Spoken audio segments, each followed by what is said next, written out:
Buenos días a todos, Dios les bendiga. Me alegra mucho que podamos tener otra vez este tiempo. Sarita, Mónica, Martín, María Paula, la tía Clemencia, Lupita, la hermana Antonieta, que trabajan con nosotros acá, los niños de la congregación, la pastora, el pastor Antonio. Bueno, bendiciones a todos, amén, y a los que nos están viendo conectados a través de la transmisión de Facebook, amén. Vamos a orar, hermanos, y poner estas cosas delante del Señor, amén. Padre poderoso, en el nombre de Jesucristo de Nazaret, te damos gracias por este nuevo domingo, Señor, este nuevo tiempo que podemos nosotros apartar para ti, Señor, que hemos nosotros por acuerdo, Señor, entre hermanos, apartar para ti, Señor, para la gloria tuya, para poder reunirnos como hermanos, como congregación, en torno a ti, Señor maravilloso, para ministrar, Señor, con nuestra boca, para ministrar con nuestro corazón, Señor, para ofrecer nuestras vidas en sacrificio, Señor, delante de ti, rindiéndonos delante de tu presencia, Señor. Maravilloso Dios, doblegándonos delante de ti, Señor, entregando nuestros sentimientos, bendito Señor, y uniendo nuestro espíritu al tuyo, Señor maravilloso, porque tú eres nuestro deseo, Señor, y nuestro anhelo, Señor. Solamente en ti somos nosotros asegurados, solamente en ti somos consolados, solamente en ti hay salvación, Señor. Solamente en ti, maravilloso Rey de la Gloria, tenemos esperanza, Señor. Solamente en ti reposa el poder, Dios.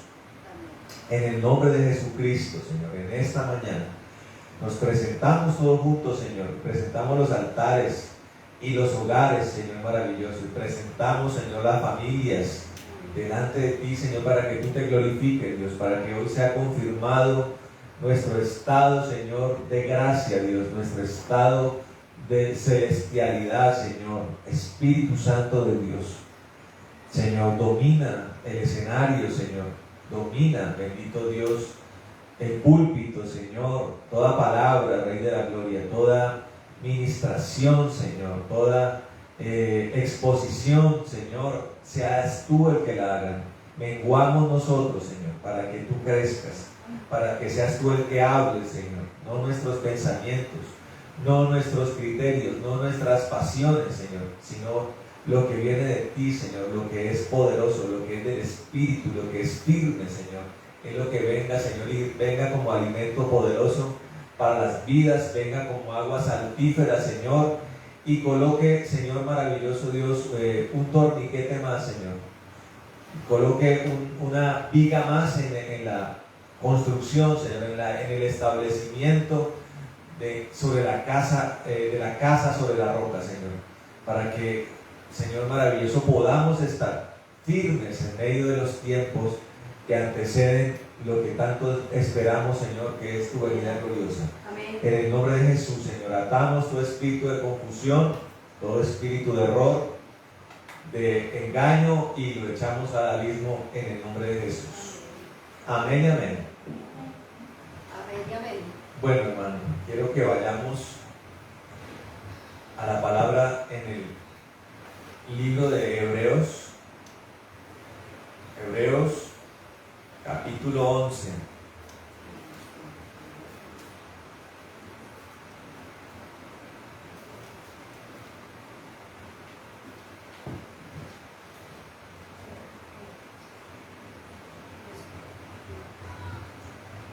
Versículo 7. Amén.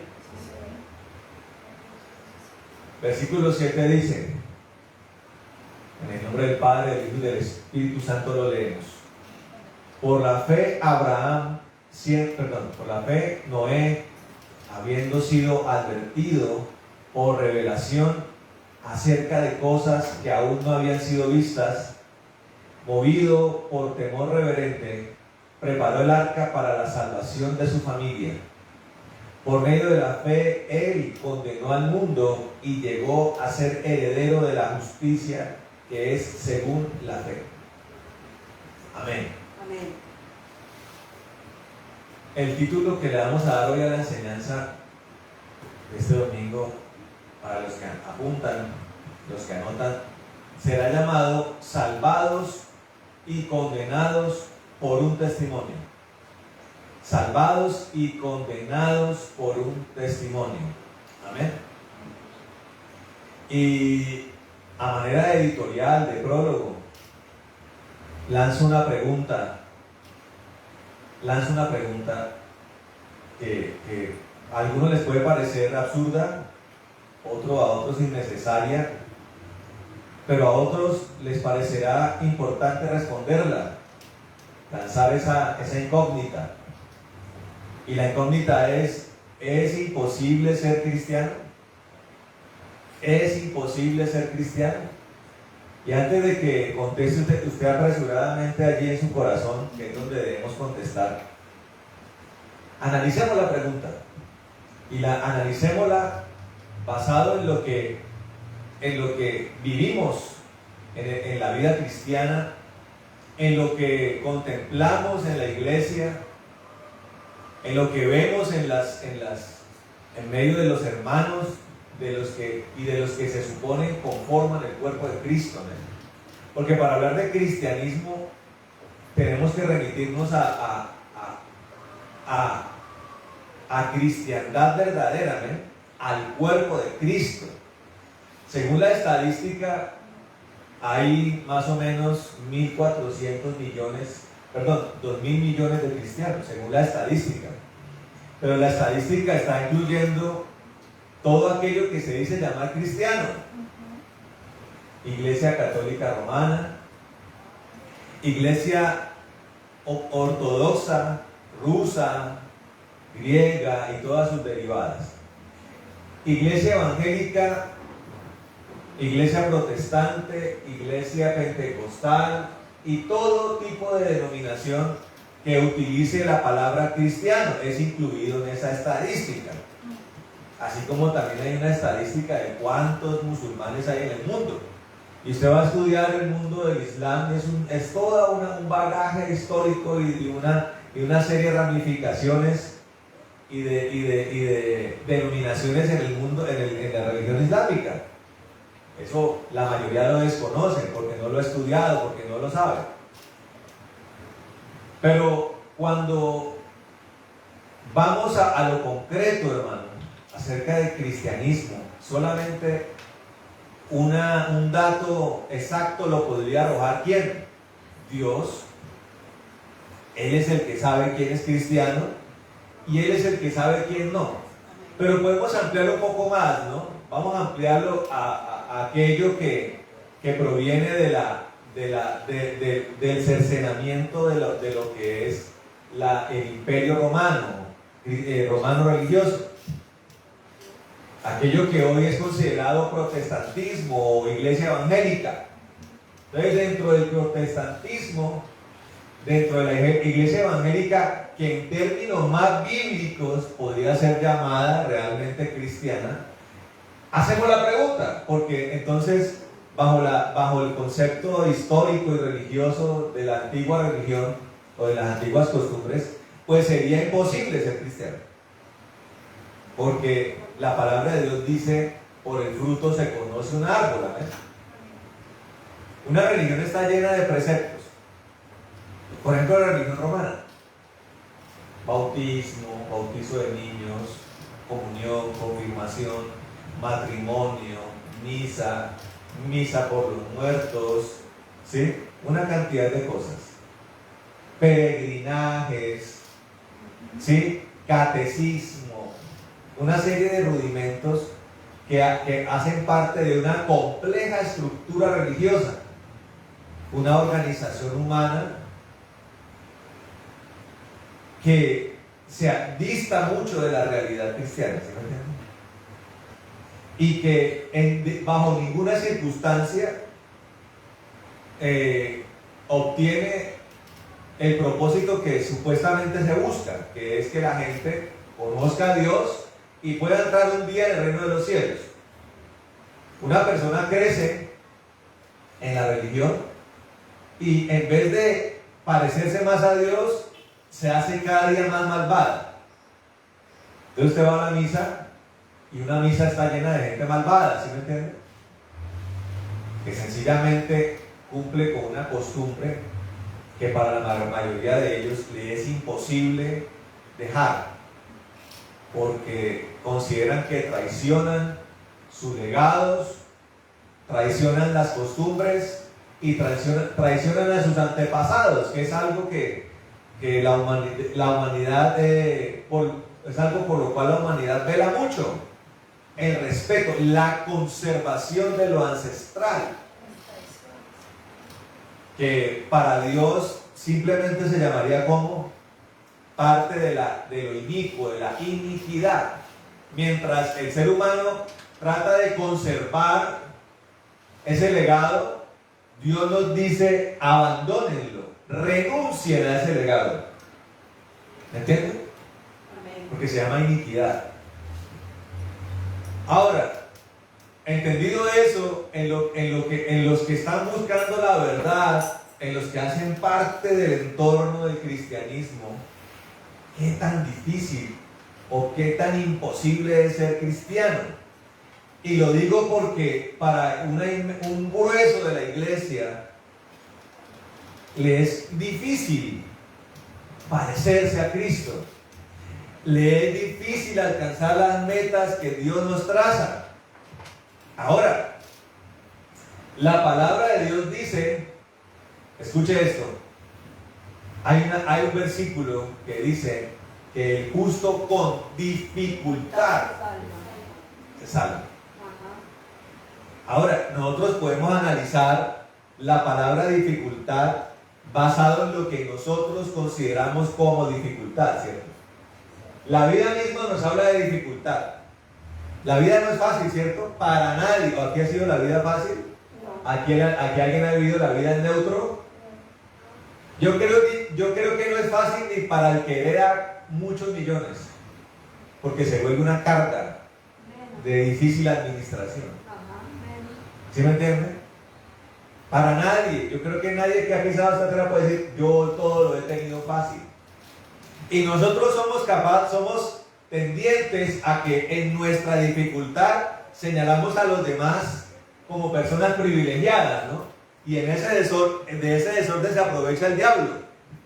Y de ese desorden se aprovechan muchos para alimentar la llama de la discordia o lo que llamamos políticamente la lucha de clases. Entonces la persona que de pronto nació en terribles condiciones le puede decir a cualquiera de los que nació aquí en una aparente comodidad: usted es un privilegiado. Pero no, nadie es capaz de ponerse en los zapatos de otro para saber qué es lo que esa persona ha vivido, ¿me entiendes? Y la verdad, hermano, es que sin Cristo las cosas son desastrosas, desgraciadas, calamitosas, ¿me entienden? Sin lugar a dudas. Ahora, el justo con dificultad se salva. Pero entonces, como todo lo que está escrito en la palabra, que es de inspiración divina, el Señor es el que sabe a qué se refiere con la palabra dificultad. Y quiero hacer un análisis de esta pregunta desde el ministerio, o sea, desde las personas que han sido llamadas legítimamente al ministerio, porque son las personas donde se refleja más, donde tiene que estar más marcado el reflejo de Cristo y de sus padecimientos.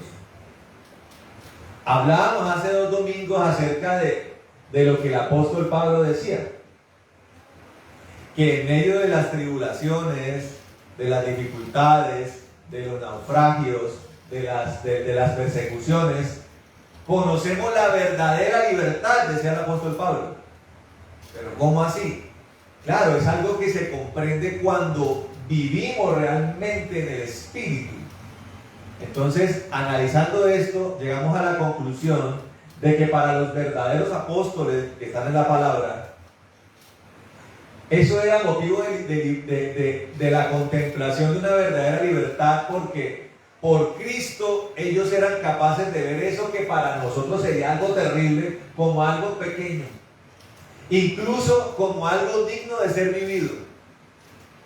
El apóstol Pablo dice, parafraseando y resumiendo lo que él dice, todo lo que él padeció, llegó a disfrutarlo, porque era por causa de Cristo, ¿me entiende? Las torturas, los varazos, los latigazos, los naufragios, las persecuciones. Él lo disfrutó porque por el Espíritu comprendía que era un privilegio y eso lo hacía realmente libre. ¿Amén? Y ahí comprendemos por qué en esa dimensión del Espíritu somos capaces aún de perdonar a nuestros enemigos. Amén. Porque es como es otro universo, como otra dimensión. En el Espíritu se vive en otra dimensión. Si usted se subiera a una cruz sin el Espíritu Santo, pues viviría la más cruenta de las torturas, la más dolorosa de las torturas. Pero allá el Señor Jesucristo, si bien estaba viviendo el dolor, estaba subido en el lugar de la más alta honra, ¿eh? La mayor dimensión del amor estaba allí en él. La mayor dimensión del Espíritu estaba ahí en él. Amén. Y él por amor logró vivir eso. O sea, el amor lo sacó a flote. Amén. El amor por nosotros lo sacó a flote. Valió la pena. Y es que en Cristo las cosas valen la pena. Sin Cristo no vale la pena. Cualquier causa sin Cristo no vale la pena. Aún la martirización sin Cristo, dice el libro de 1 Corintios, sin Cristo, sin ese amor, es como nada, dice. Prestar la vida por fuera de la causa de Cristo no tiene sentido, ¿me entiendes? Morir por Él, sí. Morir en su voluntad, claro que tiene sentido. Porque allí vemos la máxima expresión de su poder. Y eso me hace acordar, hermano, de los misioneros, esta película llamada La Punta de la Lanza. Unos misioneros que van a las selvas del Ecuador porque quieren predicarle a los aborígenes de ese lugar. Hombres violentos, supremamente violentos eran ellos. Y fueron ellos con sus esposas, con sus hijos.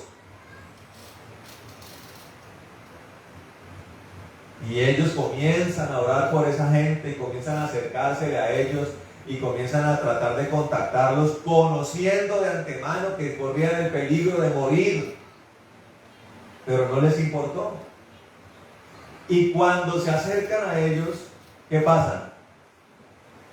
¿Qué hacen los indígenas? Los matan, los atraviesan con lanzas, mueren a la orilla de un río. Sus esposas se enteran. Cualquier esposa, ¿qué hace? Arma sus maletas y se va para Estados Unidos porque eran misioneros norteamericanos. Arman sus maletas. Dios ama mucho a Estados Unidos. ¿Usted la sabía? ¿Por qué creen? ¿Por Estados Unidos como tal? No, porque es el país que ha enviado al mundo la mayor cantidad de misioneros. Allá se viven los extremos, ¿sí me entienden? El extremo del mundo, del sistema del mundo se vive allá, pero también ha sido el país más evangelizador del mundo. Amén. Estas mujeres pudieron haber sido para sus casas, ¿cierto? Pero ¿qué hicieron? Se quedaron allí con sus hijos. Y oraron y trabajaron para que esa muerte no quedara en vano. Y lograron que toda una comunidad llegara a Cristo, hermano. Amén. Y la película y el libro, porque hay un libro de eso, comienza con uno de los líderes indígenas contando la historia, ya convertido contando la historia. Y hay un momento clímax de la historia que es cuando él cuenta lo que él vio. Lo que él vio cuando estaban matando a estos misioneros. Y él cuenta que vio los cielos abiertos, vio ángeles del cielo descender por las almas de esos hombres. Y eso lo impactó. ¿Qué es eso? ¿Qué es lo que él estaba viendo? Un hombre perdido en su furia Dios le permitió ver esto. Entonces, cuando entendemos que la mano de Dios notoria tiene que entrar allí para que deje de ser imposible ser cristiano, entonces empezamos a comprender, hermano, qué es lo que tiene que pasar para que en vez de ser imposible ser cristiano, se vuelva algo fácil. Amén. Se vuelva algo glorioso, se vuelva una manifestación de poder, una revolución espiritual en nosotros. Porque la iglesia cristiana está llena de frases anacrónicas, de frases de las cuales está cansado el Señor. Frases como: ahí voy sufriendo, ahí voy en medio del dolor, me va como los perros en misa, me orinan los gatos, pero ahí voy tratando. Paulo mira, tratando de echar una hoja, tratando de echar una flor, pero ahí vamos, porque se aprendieron de memoria el evangelio de ahí vamos, en el proceso. Malvados pero con Cristo, atrasados pero con Dios, desgraciados pero con la gracia. Espere, paremos un momento. ¿Cómo una persona puede andar en desgracia simultáneamente con la gracia? Eso no lo comprendo. Mire que la naturaleza, hermano, es tremendamente sabia y la inteligencia de Dios está allí, perfecta. Usted llega y corta una ramita de la lima y le pega una ramita de la mandarina, hace un injerto y le sale una fruta mezclada entre lima y mandarina.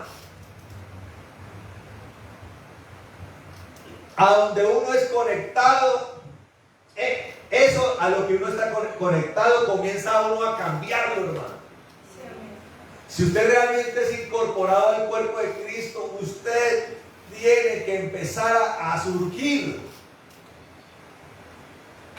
Entonces podemos ir entendiendo también que la imposibilidad, esa titánica, casi que frustrante objetivo cristiano, que para muchos es así, es completamente lo contrario, hermano. Eso cambia, pero también se deduce que el que está así es porque realmente no está incorporado realmente al cuerpo de Cristo. O sea, la pregunta se responde: es imposible para el que no está en el cuerpo, hermano. Para el que está en el cuerpo se cumple lo que la palabra dice: lo que es imposible para los hombres es posible para Dios. Amén. Pero volviendo al punto, hermano, del título de la predicación y del versículo que leíamos, la palabra nos está hablando acerca de Noé, un hombre como usted y como yo. ¿Están comprendiendo? No hay ninguna diferencia. No hay ninguna diferencia. Ahora, la palabra nos dice que Dios se acercó a Noé.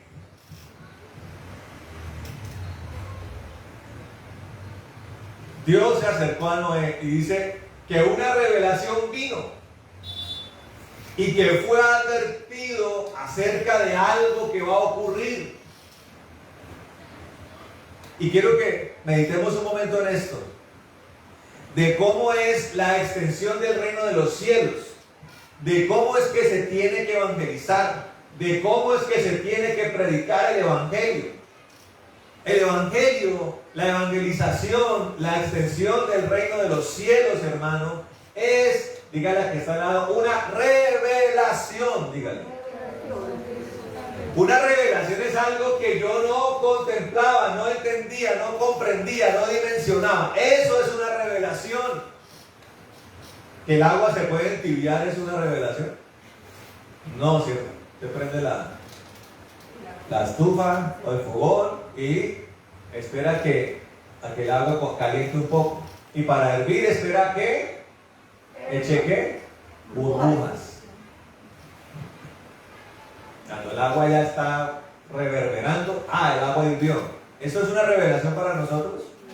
De pronto para el que descubrió el fuego, sí. De pronto para el que entendió que el agua había que hervirla para matar ¿qué? Los parásitos y las bacterias, sí. Los gérmenes, sí. Pero para nosotros hoy es una revelación. ¿Es una revelación que llueva? No, ¿cierto? El evangelio, hermano, es revelación. Y dígale acá está al lado, es revelación que advierte. Advierte, ¿cierto? Dígale, advierte. Como cuando está uno en la universidad, ¿cierto? Va uno presentando quizzes y el profesor que dice, advierte. Generalmente cuando yo estudiaba, las notas se dividían en 30, 30, 40. 30 un parcial o una parte del semestre, 30 la otra parte, 40 el examen final. En la mayoría de materias se jugaba el 40% en el examen final.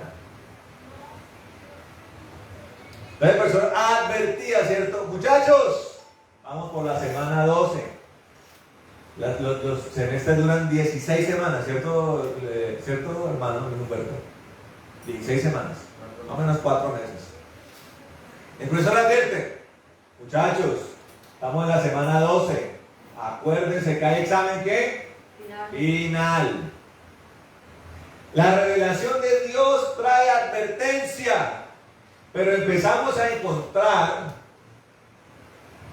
sumado a lo que para muchos es imposible, comenzamos a encontrar errores en la extensión del reino de los cielos, en la evangelización.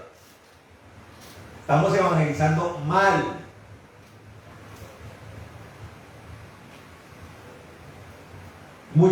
La evangelización de muchos, si es que evangelizan, es Dios le ama, busque a Dios. Yo le hago una pregunta. Para las personas en esta parte, en este hemisferio occidental, ¿qué tan revelador es eso? Dios le ama, busca a Dios. La hermana Antonita me escuchó predicándole a una ancianita, ¿cierto? Yo tuve que ser claro con ella. La religión no salva. Es por medio de Jesucristo. No, que es que si yo creo en el Cristo de la misericordia. No, en Jesucristo.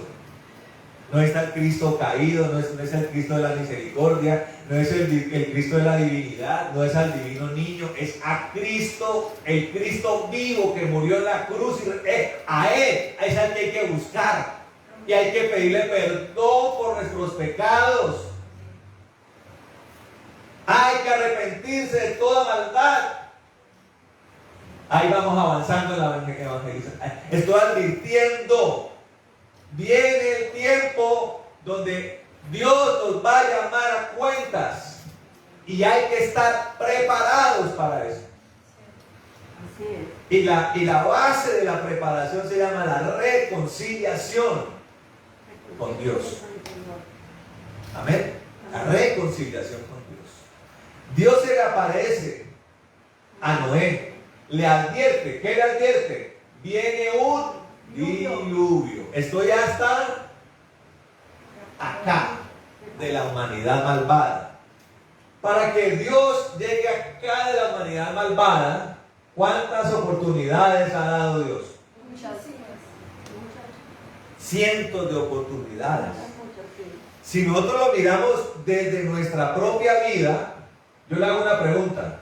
Aquí tenemos sumando aquí a los niños, nuestro promedio de edad sería más o menos que 30 años aquí entre todos, 35 años. ¿Cuántos días tiene 35 años? Si cada año tiene 365 días. Estamos hablando de miles de días. O sea, Dios cada día es una oportunidad.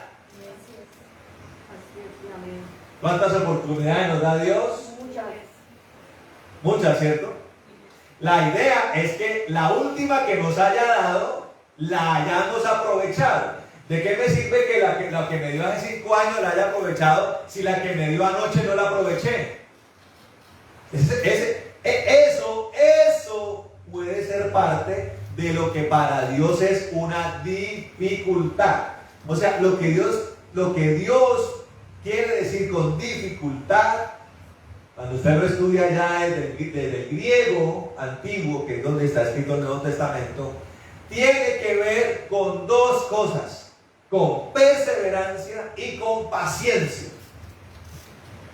O sea, la dificultad de la que habla Dios es la del perseverante, del resiliente, si se puede decir así, porque la resiliencia es el que a pesar de las caídas se levanta, ¿no? Pero yo quisiera, hermano, que nosotros no fuéramos tanto de los que andemos cayendo y nos andemos levantando, sino más bien de los que andemos siempre en paz con Dios, amén. ¿Qué es mejor? ¿Caer o no caer? Ahora, si caemos o tropezamos, ¿Dios tiene misericordia para levantarnos? Sí. Sí, ¿cierto? Pero es mejor no caer.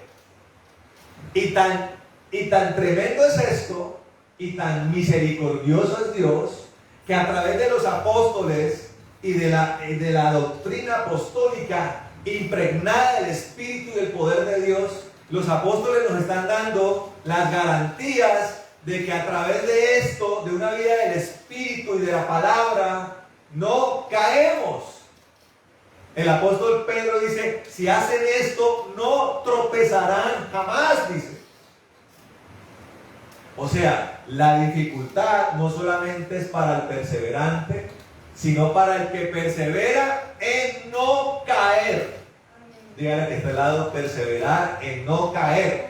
Claro, Dios levanta, pero hay gente que se acostumbra a que su vida espiritual es de tumbo en tumbo. Volví a caer, allá me metí otra vez de cabeza, ay, por allá me partí una pata, ay, por allá me descalabré, espiritualmente hablando, ¿no? Y Dios, como es tan misericordioso y tan lindo, siempre me levanta. Él es misericordioso, pero hay un momento en el que la misericordia de Dios se termina, porque la palabra de Dios dice: Él es grande en misericordia y tardo para la ira. O sea, tiene una misericordia tremenda, a veces más allá de lo que uno pudiera concebir. Pero si jugamos con eso, estamos exponiéndonos a traspasar la línea de cuando se acaba la misericordia, hermano. Y yo lo he podido ver. Y depende mucho de donde Dios nos sacó a uno. Porque hay fangos de fangos. No es lo mismo el que fue medio mundano al que le sirvió a las huestes de Satanás.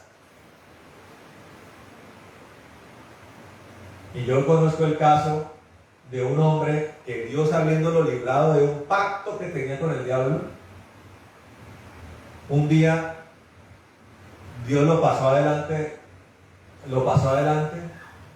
y Dios le mostró al pastor que estaba ministrando, un hombre de Dios, le dijo: a estos dos, era él y otro, es la última oportunidad que le voy a dar. ¿Por qué, dirá usted? Porque Dios conoce nuestros corazones, hermano, y Él sabe cuándo pasamos la línea. Yo le hago una pregunta: ¿usted qué cree? ¿Que él aprovechó la oportunidad o la perdió? ¿Y usted cree que él está vivo o muerto? No, está vivo. Lleva años vivo después de que eso pasó. O sea, la ira de Dios no tiene que ver necesariamente con que me va a poner la pata encima, aquí encima, perdón, Señor, y me va a destruir y me va a arruinar. No puede que hasta plata tenga usted o la persona. ¿Seguro? Mire, hay personas que han tenido la última oportunidad y son millonarios. Y están hoy por allá viviendo la Dolce Vita. Porque Dios ve diferente a los hombres, hermano. Dios ve las cosas en eternidad. Pero entonces la misericordia de Dios tiene un límite. Y eso fue lo que pasó en la época de Noé. Estaba cansado de tanta sangre, hermano. Estaba cansado de la cantidad de oportunidades que le dio a la humanidad. Y la humanidad no se arrepintió. Entonces Dios se le revela a Noé, quien cree lo que Dios le reveló. Y comienza a hacerle caso a Dios. ¿A construir qué? El arca. Un arca. Que en esencia era para salvar a su familia. Porque Dios cumple lo que promete. Si usted cree firmemente en el Señor, Él salva su casa. Amén, amén. ¿Quién dice amén? Amén, amén. Él salva su casa, pero hay que creer. Así es. Pero andar con la desgracia a cuestas y con la incredulidad a cuestas, eso no es creer. Hay mucha gente que es fiel para congregarse, pero es tremendamente incrédula. Hay gente que lee la Biblia y es incrédula. Hay gente que ora y es incrédula, ¿usted sabía? Eso no es incredulidad, es lo contrario a creer. Dios va a librar mi casa si yo creo. Él estaba dando los cincelazos, 120 años construyendo el arca. Cada cincelazo estaba lleno de ¿qué? De fe. Y era una fe que se manifestó en un lugar propicio, porque en ese tiempo no llovía. Una cosa como que lloviera, y además que por la lluvia y porque las aguas subterráneas subieran, se iba a inundar la tierra. Eso era algo inconcebible, algo loco, un despropósito, una cosa naturalmente adversa. Pero en medio de todo eso, Noé creyó en lo que Dios le habló y le mostró, y se preparó. Y cada día había un progreso. No fue que al año 100, después de andar 100 años, Noé, rascándose el ombligo, se acordó de que tenía que hacer el arca. No. El arca se demoraba 120 años en ser construida. Perder un día era catastrófico. ¿Te está entendiendo? Entonces, preguntémonos nosotros, ¿cuánto requiere que el arca de nuestra salvación sea tallada? Porque lo mirábamos hace unos domingos, el domingo pasado lo recordábamos también. La salvación es algo que Dios nos da por su soberana gracia, pero nos la da a nosotros, y junto a la salvación nos da lo necesario para sostenerla, los instrumentos, la provisión para sostenerla. Pero nosotros somos los que la administramos. Nos da la mayordomía de la salvación. Y hacíamos una analogía. Por favor, me prenden esta luz. La luz de abajo, por favor. Porque se puso oscuro. Hacíamos la analogía de cómo la salvación era como el huerto del Edén, ¿cierto? Es algo que Dios nos da, pero que tiene que ser administrado para que cuando el Señor llame a cuentas tenga una fructificación. Amén. Y de eso sí que está lleno la Biblia y el mensaje del Señor Jesucristo. Yo doy talentos, doy dones, doy minas, para que cuando yo venga, cuando el Señor venga, estén multiplicadas. Dios me da una salvación siendo yo un pecador, para que cuando Él venga tenga una salvación, pero siendo como Cristo. ¿No me están entendiendo? Dios no da una salvación siendo pecador para que cuando Él venga, usted tenga una salvación siendo pecador. No, Señor.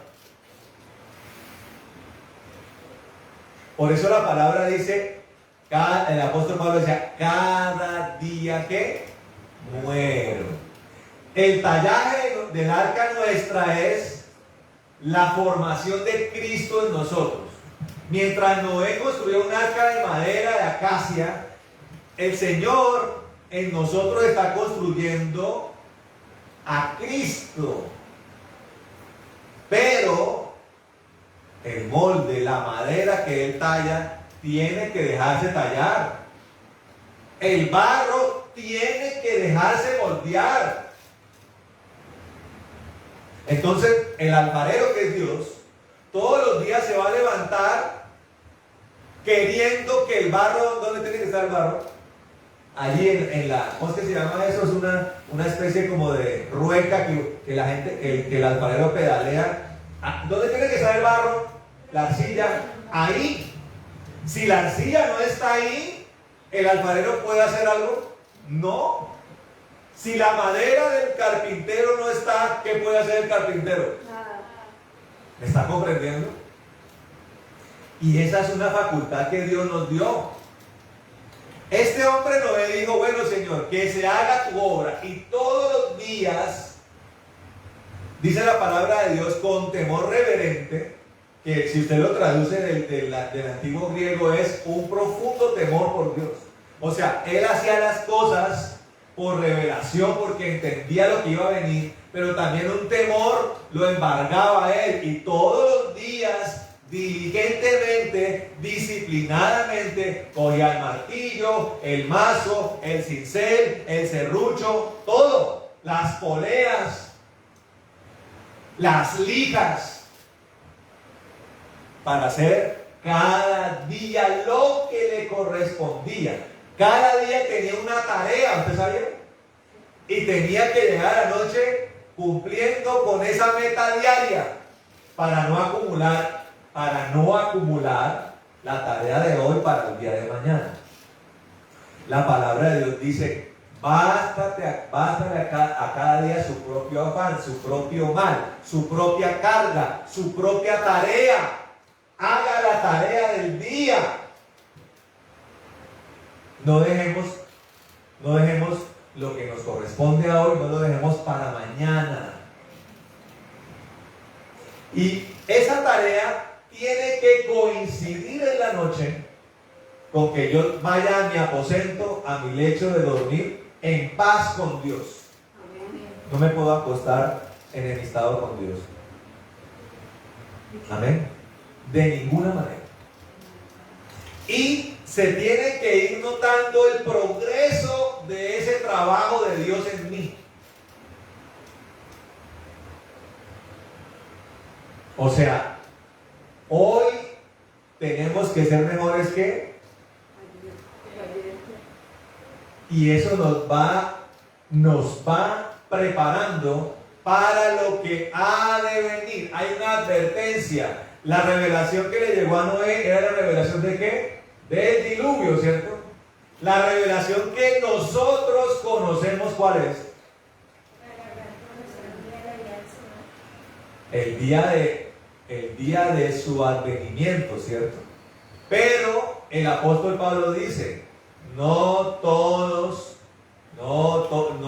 moriremos, algunos quedaremos. O sea, algunos dormirán antes de que el Señor venga. Entonces, usted puede decir, bueno, va a estudiar la Biblia para determinar con mayor precisión el día exacto en que el Señor viene. Y un año antes, después de la bebeta, después de la glotonería, me prepararé. Me apartaré del juego, de las mujeres, del pecado, de la carne, de la mentira, de la hipocresía, y me consagraré. El que dice esas cosas se está tratando de engañar a sí mismo y está tratando de engañar a Dios. Eso es como el que quiere pasar el semestre de la universidad estudiando la noche anterior, hermano.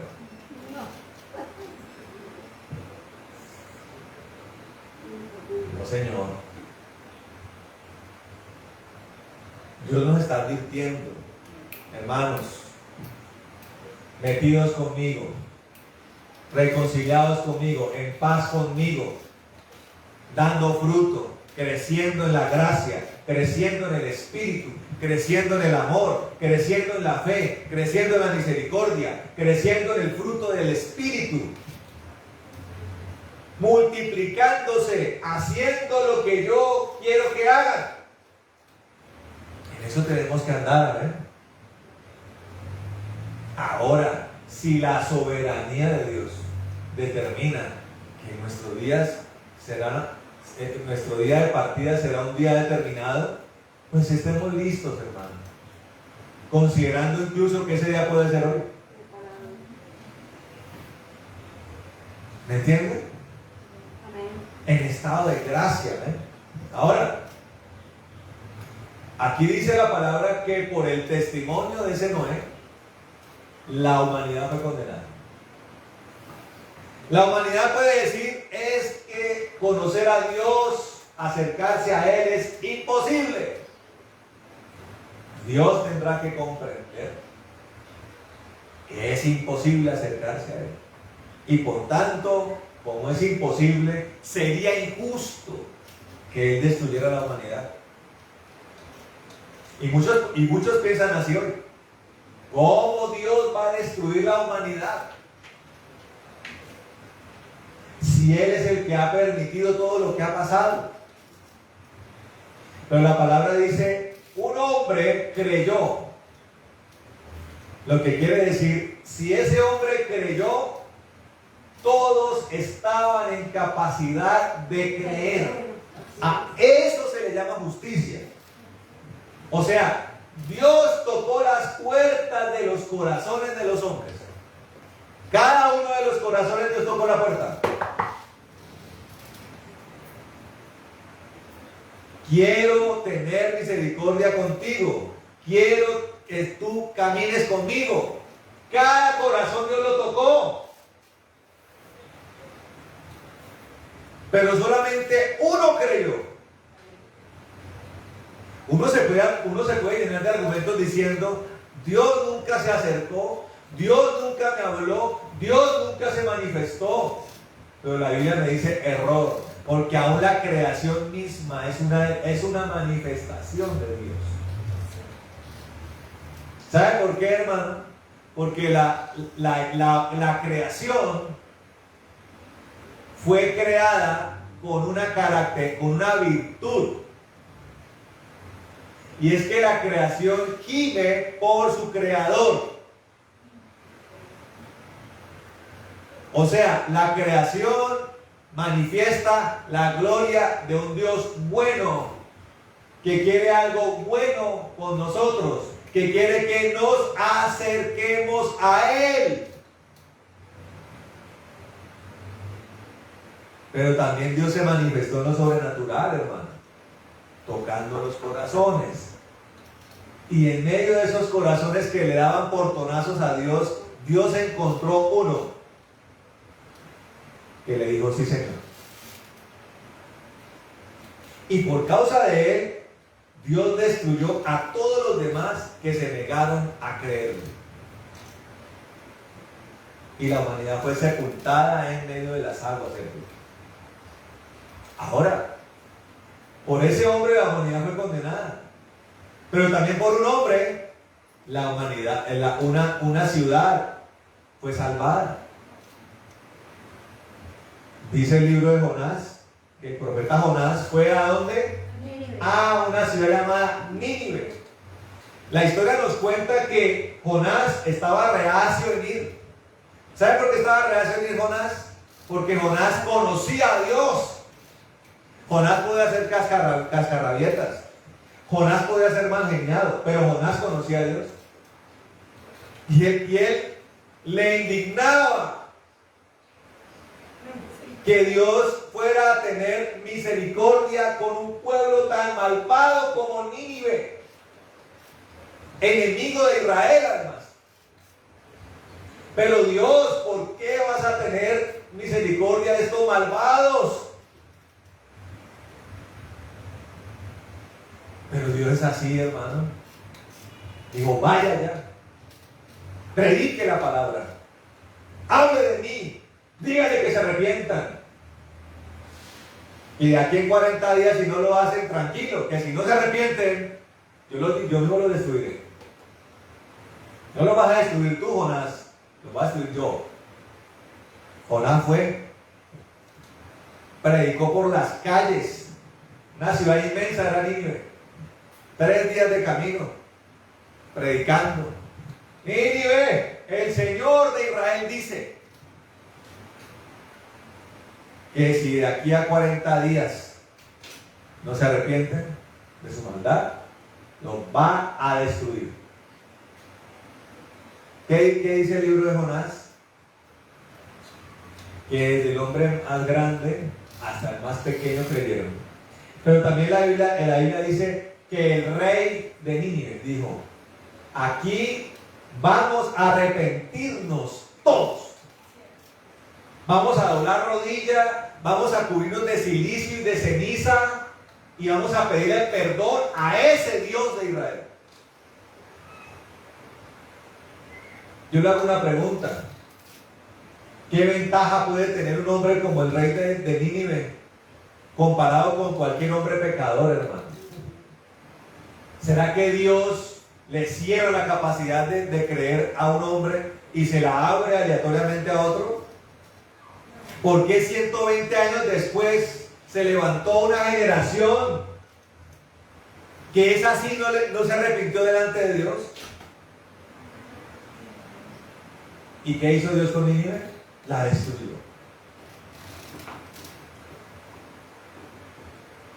¿Será que Dios le dio la capacidad a una generación de creer y a otra no? Escuche esto.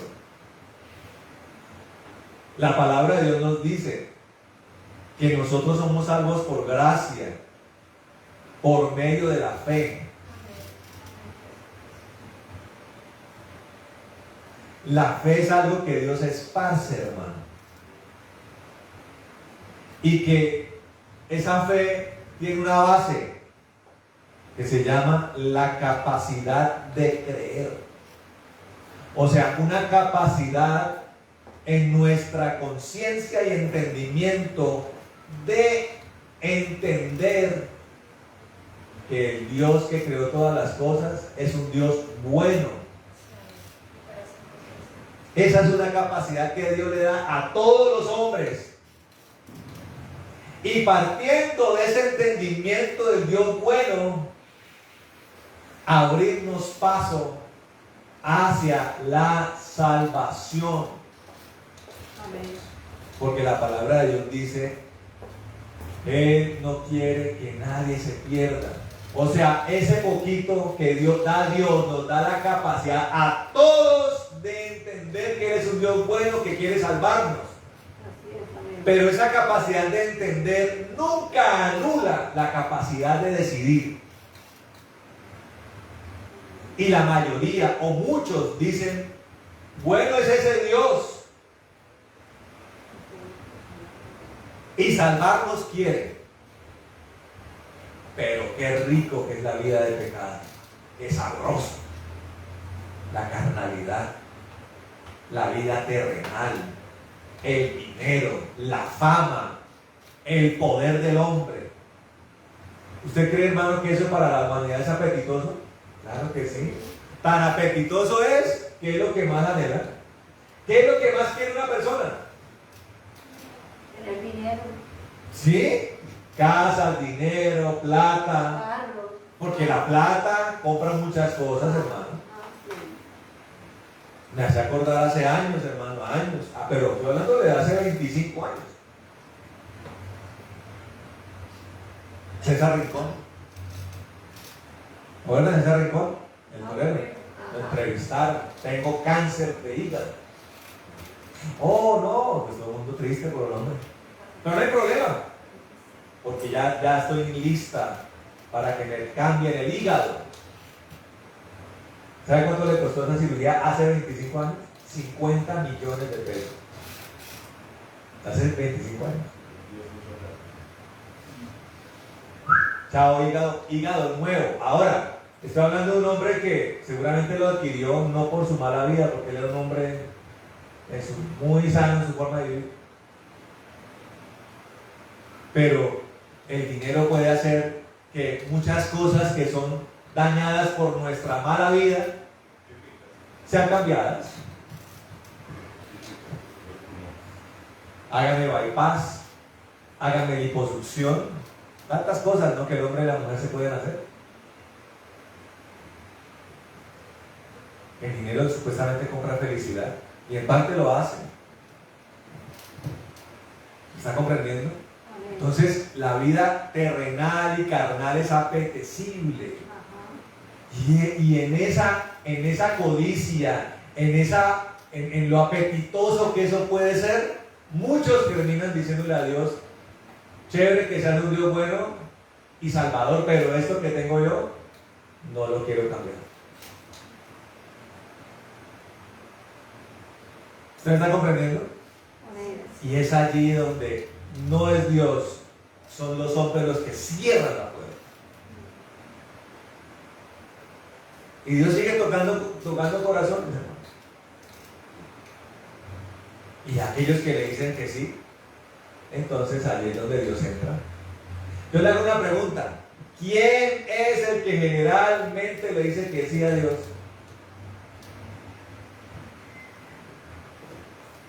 Ahora nadie sabe. ¿Cómo llega la gente a Cristo? No, pues sí, pero ¿cómo más llega la gente a Cristo? No, le aseguro que todo al que Cristo le toca el corazón es un pecador, todos. Pero ¿cómo es generalmente la vida del que le dice sí a Cristo? Eso es la palabra que se utiliza acá, hermana. Aquí, hermana, ¿cómo dice? Está llevado. O sea, está en la inmunda. Está en la desgracia total. Así es como generalmente llega uno a Cristo. Hay una frase que dice: no hay nada que perder. Cuando yo llegué a Cristo, valía más el catéter que tenía yo en la vena, en el hospital, que yo. Entonces no tenía nada que perder. Por eso la palabra dice: de lo vil o de lo grande y muy apreciado se valió Dios. ¿No es cierto? ¿O cómo estaba el pastor Antonio? Estaba en medio del lujo y de la salud total, ¿no? En una flota casi que mochilera, medio muerto. ¿Y ustedes, hermanos, cómo llegaron? En la cúspide del éxito y de la felicidad. Yo les digo no, ¿cierto que no? A veces uno no reacciona, está en el fondo, generalmente es así. es que uno reacciona. Ahora, le decimos que sea Cristo. Entonces, ¿Cristo qué dice? Bueno, yo lo recogí en lo vil, lo voy a empezar a levantar. En medio de ese levantar, ¿Dios nos va a dar cosas terrenales? Claro, porque las necesitamos. Y Dios va a decir: vamos a mirar cómo reacciona. Si recuperado de su desgracia va a continuar conmigo, este es de los míos. Claro, sí, así es. Es una decisión que hay que tomar. Este es de los míos.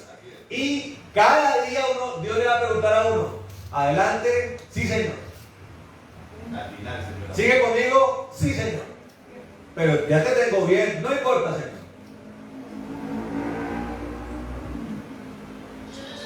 ¿Me está comprendiendo? No importa. Señor, seguimos adelante.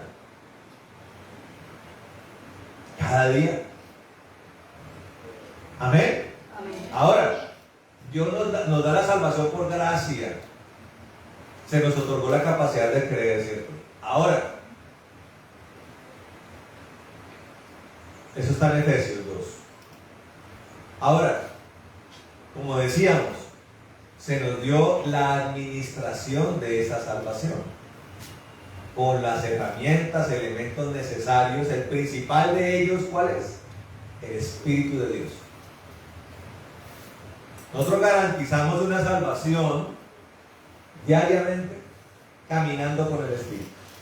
Lo que quiere decir que con el Espíritu nosotros toca estar siempre como De la mano. alineado. Ahora, Dios nos dio lo más sensible de su ser para poder nosotros andar de manera correcta. Porque ¿quién de las tres personas de la Trinidad es el más sensible? El Espíritu Santo. Más que el Padre, más que el Hijo. Ahora, también es por la cual la Trinidad es más celosa. El Señor Jesucristo dice, si blasfeman contra el Padre, grave. Si se blasfema contra el Hijo, grave. Pero lo más grave es blasfemar contra el Espíritu. El Señor Jesucristo lo dice, ¿cierto? O sea, debemos mantener una relación supremamente cordial con el Espíritu y delicada. No solamente porque el Espíritu es delicado, sino porque Él es el que garantiza nuestro estado de salvación. Él es el que continuamente nos juzga y nos pesa. Y es la medida que el Señor ve para entender quién es salvo. El Señor no mira caras. El Señor dice, vamos a mirar quiénes están en estado de salvación. ¿Y qué es lo que ve el Señor? Mi atuendo religioso, mi capacidad de memorizar versículos bíblicos, mi disciplina eclesial. ¿Qué es lo que ve el Señor? ¿Y de qué debe estar lleno? ¿O qué debe contener? El Espíritu de Dios. Y tan es así que el Señor, cuando envíe a sus ángeles el día del rapto, ¿cuál es la orden que les va a dar? A todo aquel que tenga cara de ángel, tráiganmelo, ¿sí? No sé. Aceite y fuego en su corazón. A todo aquel que tenga fuego y aceite en su corazón, me lo traigan. ¿Alguna otra cosa, Señor? No, vayan. Entonces los ángeles mirarán, uy, tiene el Espíritu. Tiene cara de ángel, pero está seco como el chamizo, se quedó. Tiene títulos, pero no tiene nada. De hecho, conforme a la parábola de las vírgenes, el que tenga así poquito también se queda. Sí, tiene que tener algo, ¿verdad? Tiene que tener llenura, redoma lleno y además reserva. Oigan, no a medio tanque, no como a veces le gusta a uno andar con el carro. Pues aguantan. Ya cuando alumbra, uy, toca llevarlo a la gasolinería. Usted con el carro puede hacer eso, aunque se le va a dañar, le digo, ¿no? La hoja de gasolina o la pila o de repente se le daña. Hay que mantenerlo siempre con su buena reservita. Espiritualmente tenemos que estar llenos. Y además, por si las moscas, ¿cómo? Para el tiempo de crisis, ¿cómo? Hay que hacer uso de la reserva, ¿cierto? Como cuando viene la crisis, a veces vienen crisis financieras, ¿cierto? Pero como yo fui precavido, tenía que... ¿Usted sabe qué hacen los judíos? Ellos dan el diezmo para Dios y además de eso guardan otro diezmo para que cuando venga época de crisis, bueno, no me falte la comidita, que es lo más importante, ¿no? Porque qué triste que venga la época de crisis y uno diga, bueno, vamos a afrontar la época de crisis y abrió y no hay nada en la alacena. Lo primero a considerar es a ver si el de la tienda fía. Grave, ¿no? Pero si llegó el tiempo de la crisis y abro la alacena, granos, enlatados, carnes secas, muy bien, aguanto, ¿no? Eso hace el judío. Ahora, nosotros necesitamos tener un redoma para los tiempos difíciles. ¿Por qué yo soy una persona que le digo a los cristianos, a los hermanos, aprenda a caminar con el ungido?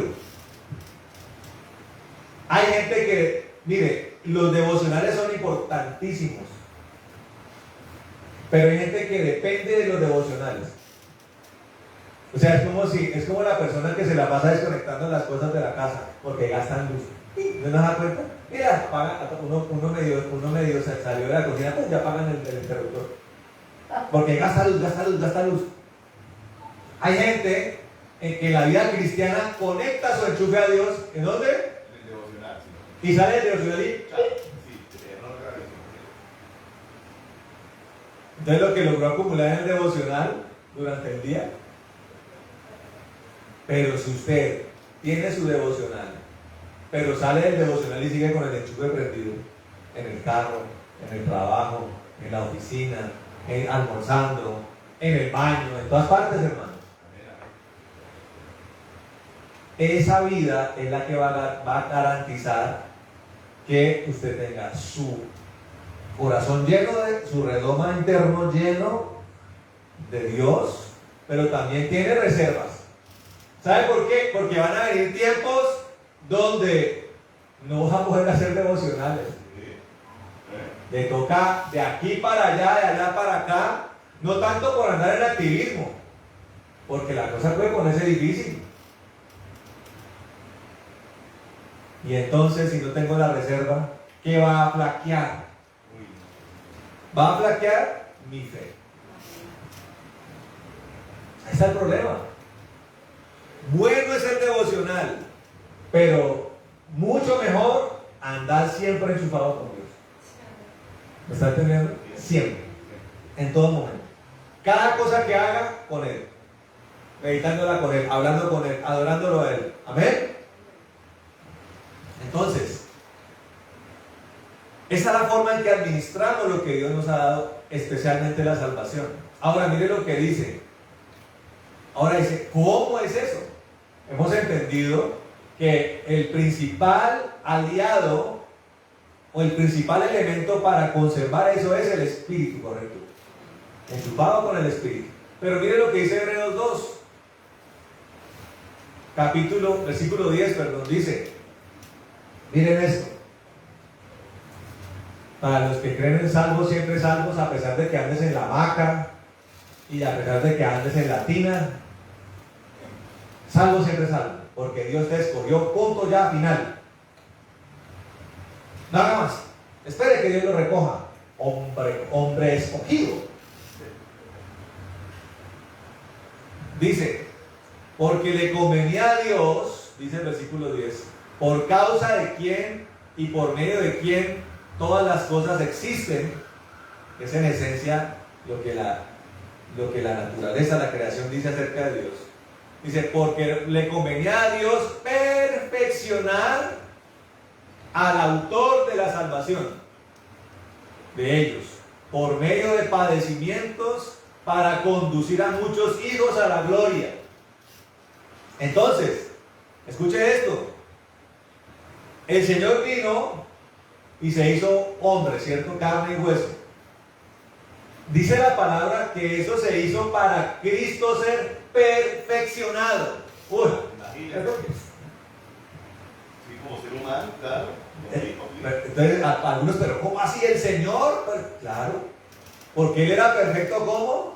Siendo como un ser como espiritual, unido al Padre. Pero viene, claro, ¿cuál era el discurso del hombre? Somos pecadores, degenerados, carne y hueso, esta carne que jala. ¿Usted no escuchaba frases? Esta carne jala duro, pastor. Cuando una persona le dice a uno eso, es porque la noche anterior se tragó 4 horas de pornografía, posiblemente. Carne jala duro, pastor. Hombre, una que esa carne jala duro, usted es un pecador consumado. No se engañe. Hay pastores, ¿usted sabe que hay pastores que llevan décadas en la pornografía? Llegan en la noche y siguen. Cierran la puerta, prenden el computador. Uy, asiáticas online. 1 de la mañana, 2 de la mañana. ¿Y qué haces? ¿Por qué no te quitan las bragas? En eso están algunos pastores. Varios. Muchos pastores. Sí, señor, no es más de espacio. ¿Cómo la ve, hermano? Terrible. ¿Ah?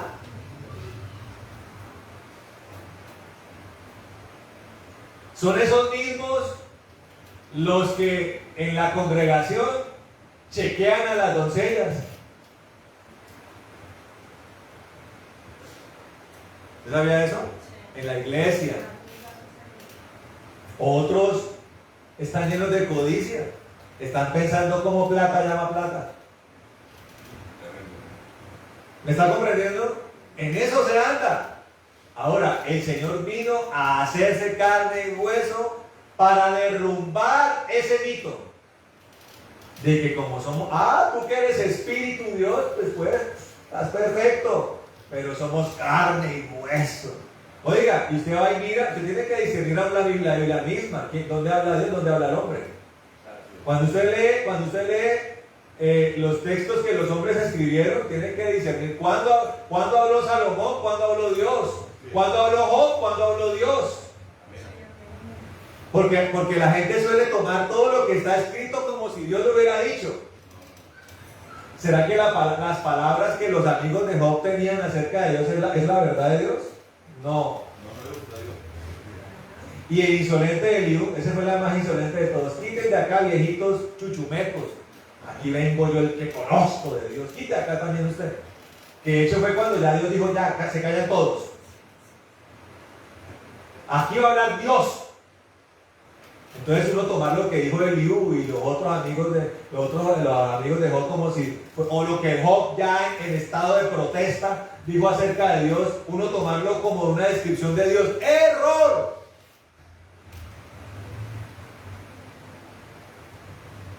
Y por esa razón, libros fueron sacados del canon bíblico.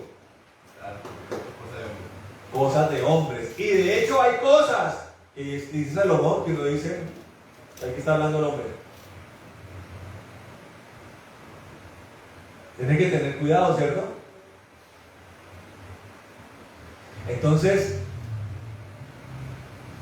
el concepto, muchas veces el concepto del hombre está lleno de eso. Es que Dios está por allá perfecto. Aquí los pecadores, degenerados, insalvables, incorregibles. El Señor se hizo carne y hueso para demostrarle al hombre que se puede llegar al final de los días sin ser un hombre pecador.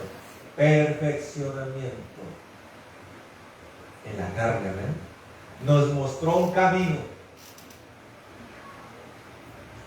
Un camino que muestra el paso a paso a partir de que somos tomados por Él, el paso a paso para llegar a nuestros días siendo hombres y mujeres santos para Dios. No santos pecadores, no, santos, aborrecedores del pecado, no practicantes del pecado, practicantes de la santidad, de la misericordia, del amor. El apóstol Juan dice, hijitos míos, el que practica el pecado es del diablo. No puede un hijo de Dios decir, es que yo practico el pecado, pero soy hijo de Dios. No. El que practica el pecado es del diablo, dice el apóstol Juan, lleno del Espíritu de Dios. Lo que quiere decir que el que practica la santidad, ¿quién es? El Hijo de Dios. Y practica la santidad porque la evidencia de los hijos de Dios está en ellos. ¿Cuál es la evidencia? El Espíritu de Dios está en ellos, actuando. Ahí está la diferencia, hermano.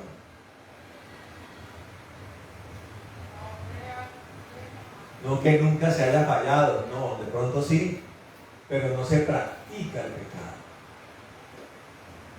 Amén. Y quiero ponerle un ejemplo, hermano. Hay un pecado, hermano, que se llama el de la ira. Y es una de las cosas que más le da lineamiento a un carácter. ¿Usted sabe? El nivel de ira que hay en la persona. No es que nunca nos airemos, pero ese airamiento nos tiene que dar asco, hermano.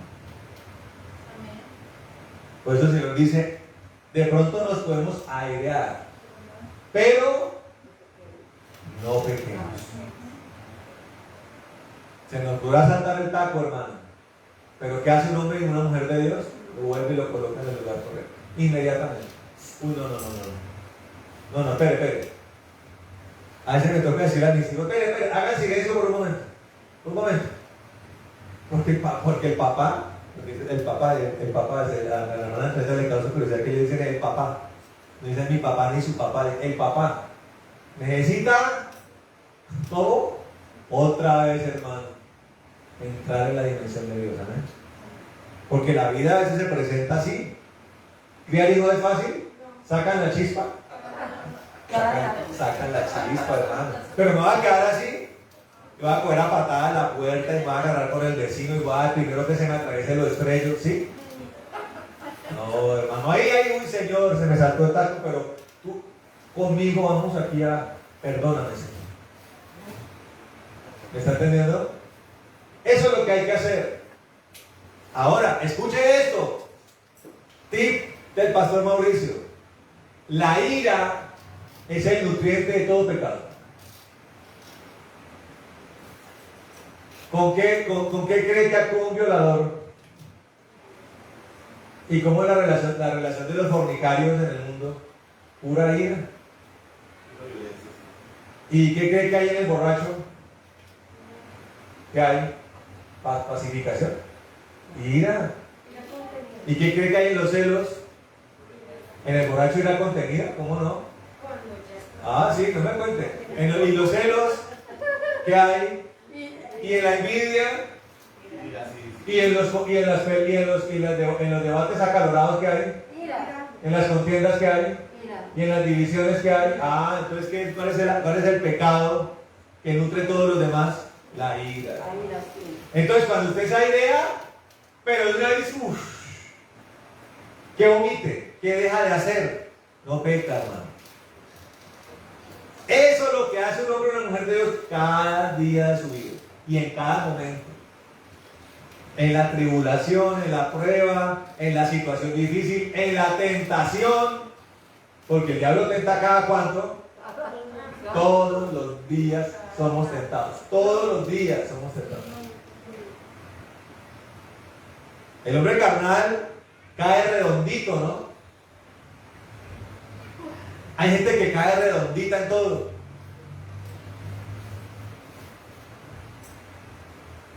El que se sienta al chisme, ¿cómo cae redondito?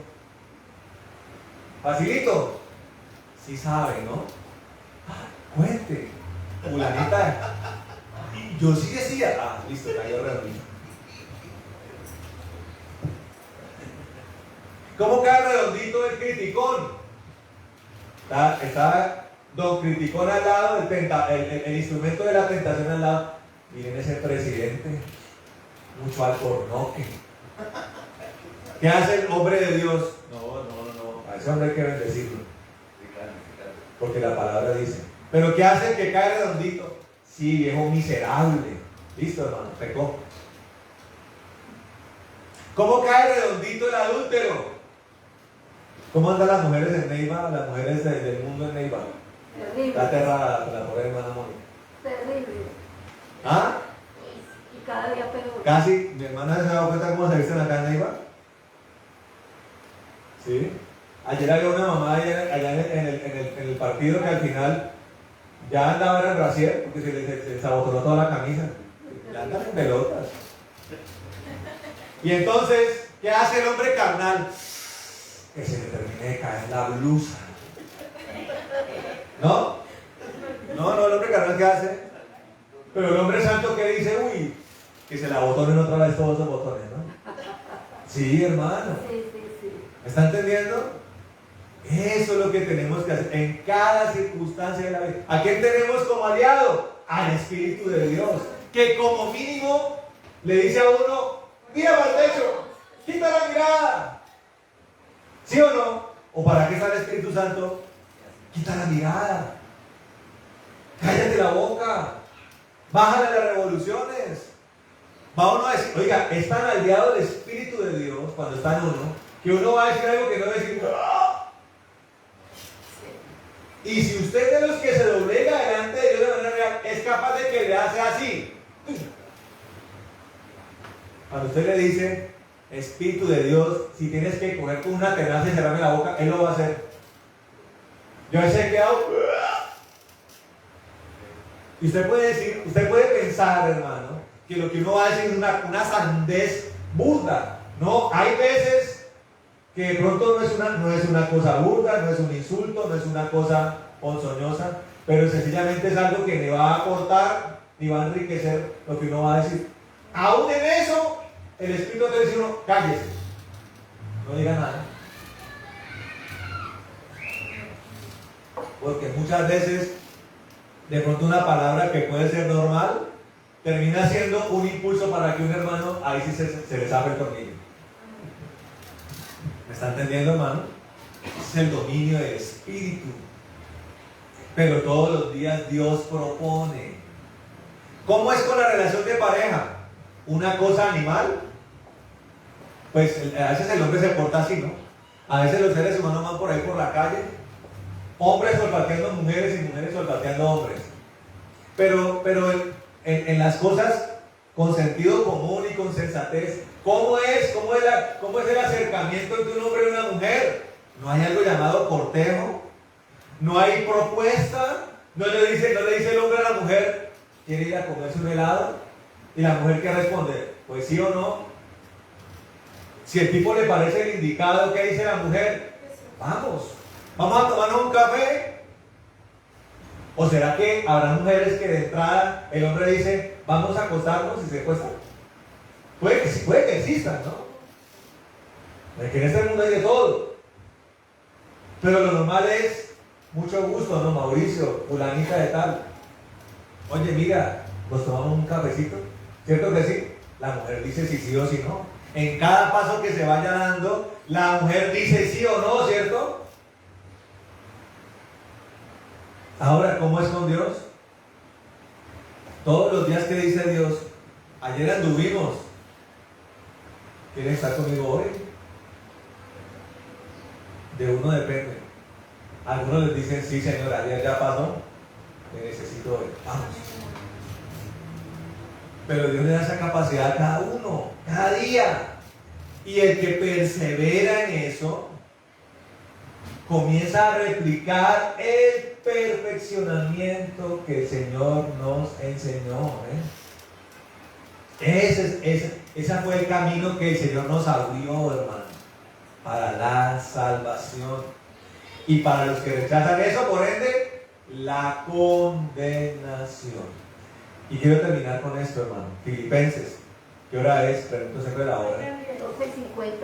Bueno. Dice Filipenses 2, versículo 5 al 11, dice: haya en vosotros esta manera de pensar que hubo también en Cristo Jesús. Escuchen, miren nuestro objetivo principal.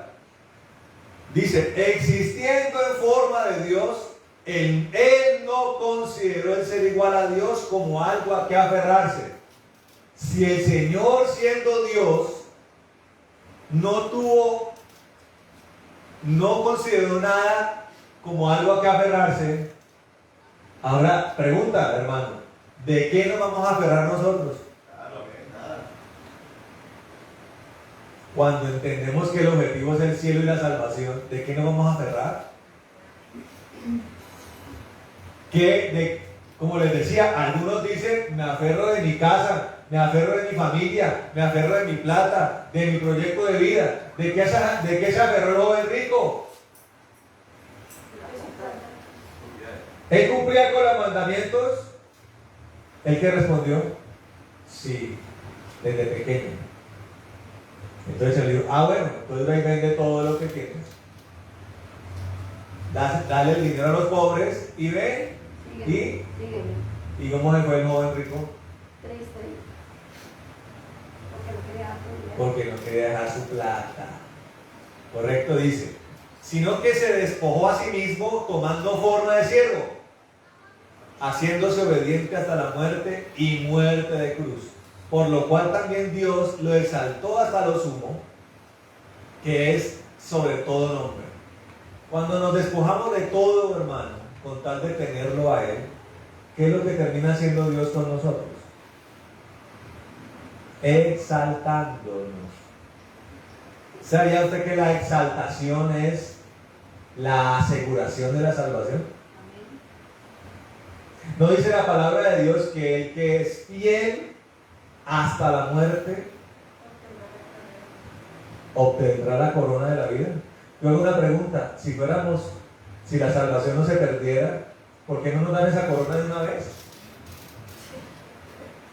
¿Sí o no?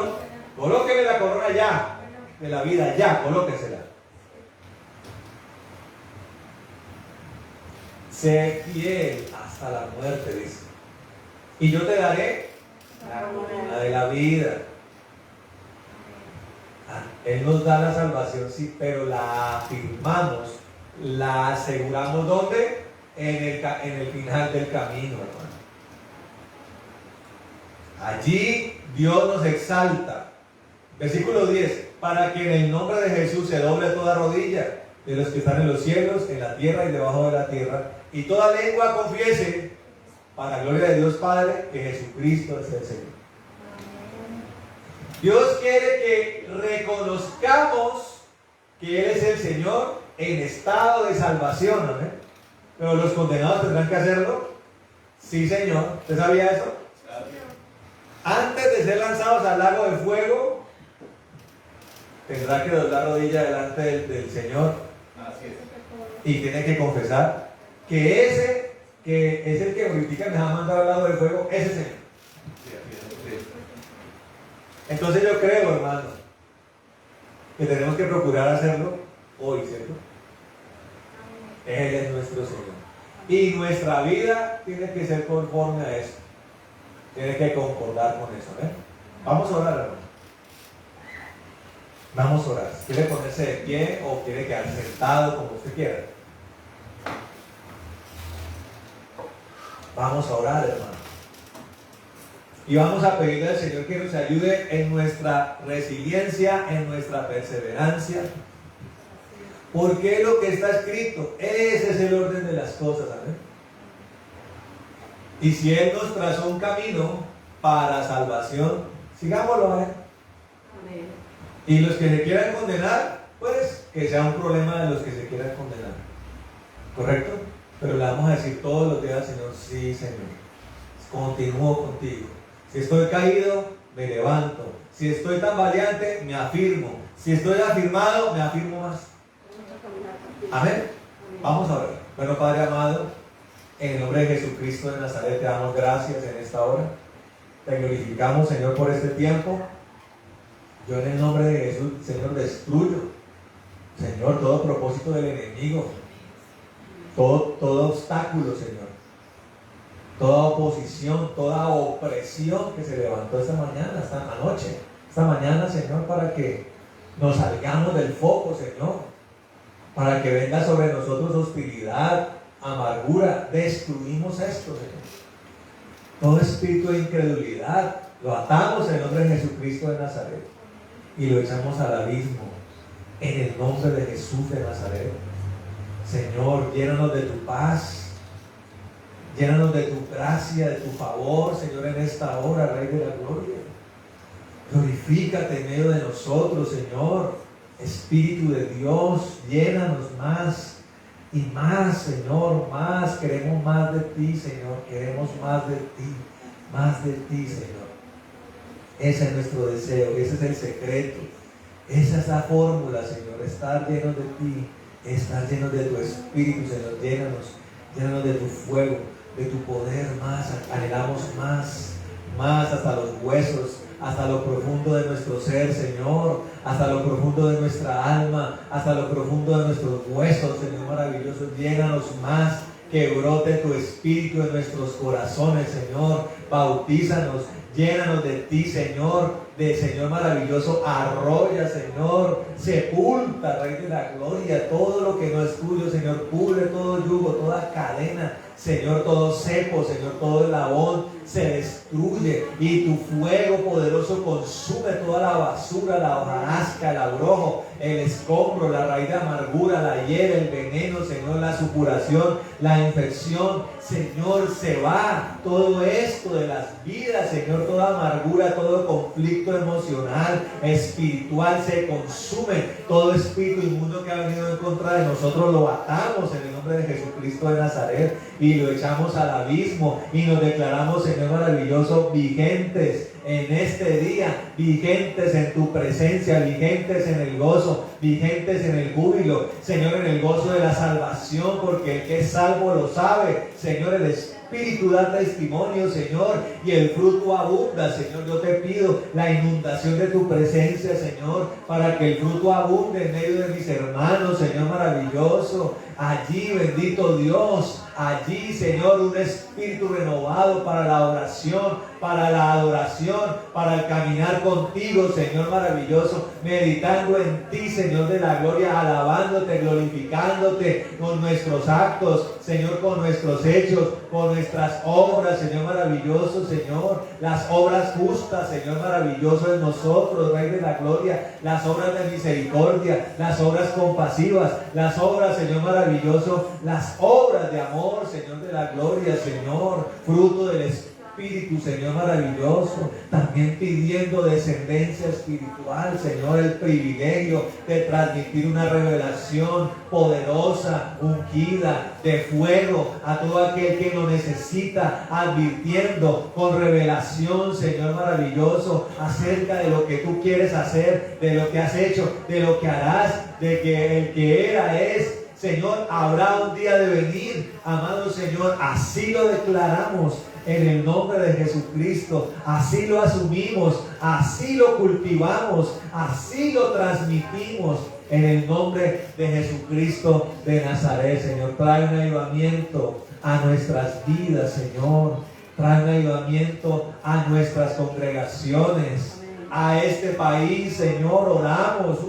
Oramos para que este país sea avivado, para que nuestras naciones sean avivadas, Señor maravilloso, para que venga, Señor Santo, y traiga ríos caudalosos, Señor, de poder, de gloria, de vida, de arrepentimiento, de transformación, de salvación, Señor maravilloso, de consuelo, Señor, de júbilo, de victoria, de destrucción de las obras del enemigo, Señor, y de vida abundante en medio de nosotros, Señor maravilloso. Nos llamaste siendo pecadores para ser ahora justos, Señor. Ya no más las obras viles, Señor. Deshacemos los argumentos de la frustración, de la desgracia, los argumentos de la incredulidad, Señor. Los deshacemos en el nombre de Jesucristo, Señor de la gloria. Y pedimos, Señor, la obra tuya en medio de nosotros, Señor. En el nombre de Jesucristo de Nazaret, Señor maravilloso. Te damos gracias, Dios. Sella esto en mis hermanos, en cada familia y en cada persona que escuche, Señor, lo que tú has tenido lo que tú has tenido para decirnos y lo que tú has ministrado en nosotros. En el nombre de Jesucristo de Nazaret, Señor maravilloso. Te damos gracias, Dios. En el nombre de Jesús, Señor. Atamos toda obra del enemigo, todo espíritu maligno de retaliación, de venganza, de furia de las tinieblas, y la echamos al abismo por el poder que hay en ti, Señor. En esta hora, Señor maravilloso, te damos gracias, Dios. También bendecimos, Señor, a mis hermanos, sus finanzas, Señor. Bendecimos sus lagares, graneros, despensas, alacenas, Señor, lugares de reserva en el nombre de Jesucristo. Que haya abundancia sobre abundancia, y reprende tú el devorador de nuestras vidas. Lo pedimos en el nombre de Jesucristo de Nazaret, Señor. Atamos toda ruina, pobreza, escasez, miseria, y la echamos al abismo en el nombre de Jesucristo de Nazaret, Señor maravilloso. Señor, toda enfermedad también llévatela de los cuerpos en el nombre de Jesucristo. Señor Santo, por el poder que hay en ti, maravilloso Dios, llévatela de los cuerpos, maravilloso Dios. Toda enfermedad quede clavada en la cruz del Calvario, y todo espíritu de enfermedad quede atado y echado al abismo en el nombre de Jesucristo de Nazaret. Hermana Antonieta, venga, va a orar por usted. Vamos a bendecir a nuestra hermana, que compartió con nosotros y fuimos contentos con ella. Venga para acá. Vamos a bendecirla porque ya hoy se va para Bogotá. Esta tarde tiene vuelo, y el martes tiene ya vuelo para Canadá. Vamos a bendecirla, que se lleve algo precioso de este lugar. Señor, en el nombre de Jesucristo de Nazaret, bendecimos a nuestra hermana Antonieta, Señor, su vida, Rey de la Gloria. Oramos, Señor, con completa convicción, creyendo, Señor, que viene un tiempo muy especial para ella, Señor. Tiempo de llenura, tiempo de cosas sobrenaturales, Señor, apostólicas, proféticas, Señor, maravilloso en su vida, Rey de la Gloria. Un mayor nivel en el discernimiento, un mayor nivel en la guerra espiritual, un mayor nivel en el evangelismo, Señor. El reino de los cielos, Señor, maravilloso, acompañándola donde entra, donde sale, donde pisa, Señor, maravilloso. Allí está tu reino, Señor, acompañada de tu fuego, acompañada de tu manifestación, con dones para los milagros, para las sanidades, para las liberaciones, Señor, con dones, Señor, maravilloso, para que se ejercite en el ministerio de la reconciliación, Señor. Viene un tiempo glorioso para ella, lo declaramos en el nombre de Jesucristo. Tiempo de salvación para su familia, para sus hijos, para sus nietos, para su hija, Señor maravilloso. En el nombre de Jesucristo, porque tú eres fiel para cumplir sus promesas, Señor maravilloso. Llena sus manos, Señor, de unción poderosa. Llena su boca, Señor maravilloso, de carbones. Llena sus manos de poder, Señor. Amado Dios de la gloria.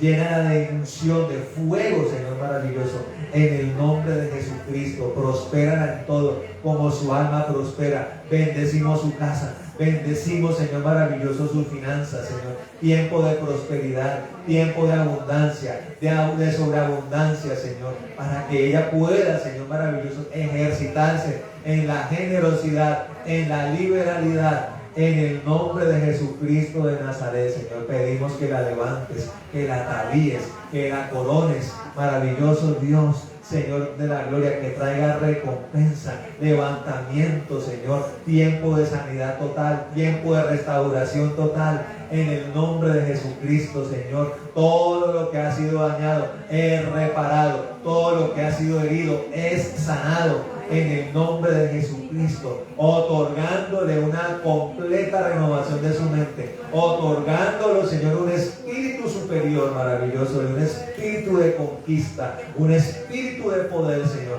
Oramos, Señor maravilloso, para que todo lo que se levante contra ella sucumba, en el nombre poderoso. Toda mano que se levante contra ella cae vencida, en el nombre de Jesucristo. Toda maldición que se levante contra ella se convierte en bendición. Toda maledicencia contra ella se convierte en bienaventuranza, en cosas desatadas del reino, gloriosas y poderosas, a su favor. En el nombre de Jesucristo de Nazaret, acompañada de la chequina, de la columna de fuego, del reino de los cielos, conspirando a su favor. En el nombre de Jesucristo, llévala en bendición. Guárdala de todo mal, Señor. Atamos tu espíritu de accidente, de calamidad, de muerte y de destrucción, y lo echamos al abismo, maravilloso Dios. Y que se vaya contenta, Señor, con tesoros en su corazón, en el nombre de Jesucristo. Y la bendecimos todos nosotros con el amor que tú nos has dado, Señor.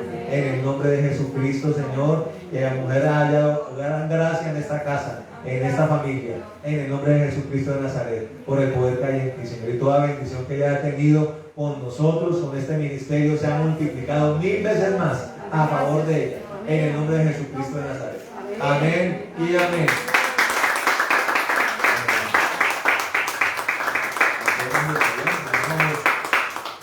Bueno, vamos a orar para despedirnos. Señor, en el nombre de Jesucristo oramos por este pueblo, que tú nos bendigas y nos guardes, haga resplandecer tu rostro sobre nosotros, ten de nosotros misericordia, Señor, alces tu rostro sobre nosotros y pon en nosotros paz. Señor, atamos toda la tentación de venganza, toda furia de las tinieblas y la echamos al abismo, Señor. Que tú nos bendigas, que ensanche nuestro territorio, que tu mano esté con nosotros y libre de todo mal para que no nos dañe. En el nombre de Jesús. Amén y amén. Bueno, hermanos, Dios les bendiga. Un gusto haberlos tenido todos por acá, y a los que están oyéndonos allí en la transmisión, bendiciones para todos. Un abrazo. Amén. Amén.